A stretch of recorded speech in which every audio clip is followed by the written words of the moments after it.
Let's catch up with Sarah Henderson now, the Shadow Education Minister, joining us live from Melbourne.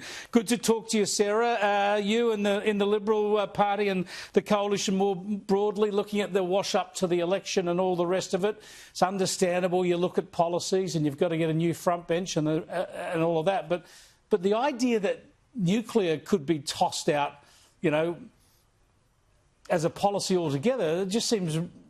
It seems unthinkable, right? Wouldn't that just be the end of you as a serious party if you were to say that nuclear energy suddenly now is not the responsible path forward for this nation? Well, Chris, great to join you, and we have a lot of soul-searching to do following a pretty significant loss at the last election. But part of that is to review our policies in a measured and very systematic way. So I'm sorry to disappoint you, but I won't be making any predictions about what we will and won't announce in relation to nuclear or any other policy. But what I will say, Chris, is we have an energy crisis in this country as a result of the Labor government's renewables-only reckless policy, which of course is driving up power bills and forcing so many Australians to choose between eating and heating.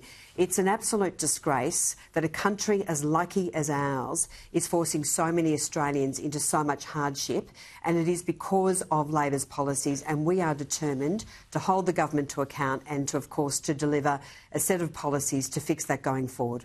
Yeah, well, my point is, and you're absolutely right, and this is clear, and this is my point. If you were to stick to net zero and get rid of nuclear, well, then you have no policy. You're just endorsing the chaos that Labor have embraced. The only other option is to scrap net zero and go back to coal and gas, and I just can't see you doing that. Surely you're going to have to stick with net zero. Even if you don't put 2050 on it, you're going to have to say that you're heading towards net zero at some stage. Well, Chris, Susan Lee has hit the ground running as our new leader, and she will undertake a very measured and, as I say, systematic approach to policy review involving every member of our team, including in relation to energy policies.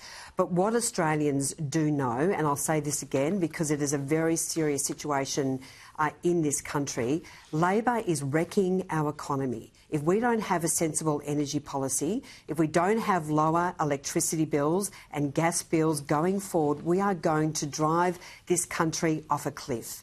And that is why we have to work very, very hard to prosecute the case, hold the government to account. And of course, part of that is doing so with a lot of humility and grace to work out what we did wrong and work out how we can improve our policy offering going forward. I just want to show you what your Victorian Senate colleague Jane Hume had to say about energy policy today.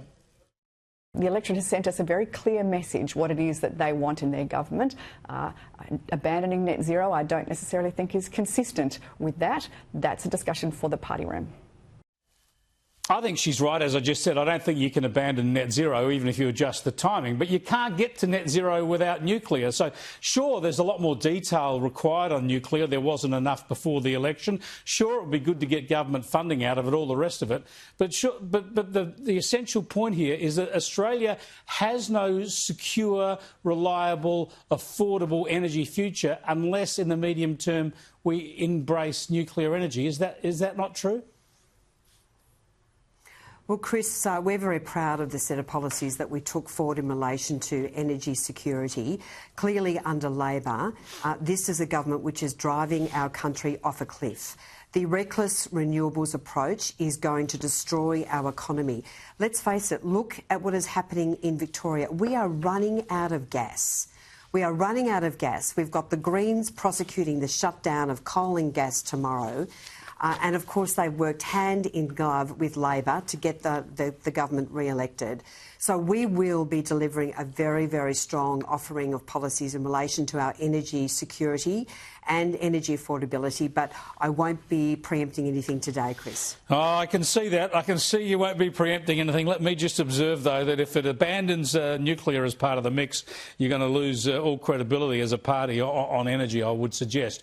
I want to get back to your portfolio area that has been over the past term, education, of course, and you've taken a strong stand against the controversial academic Randa Abdel Fattah, who's a pro-Palestinian advocate. She's been very, very divisive decisive, but she's offering to sort of teach teachers and teach school children about the Palestinian issue, obviously from her perspective. You're saying that the federal government should keep her out of schools? How can they do that?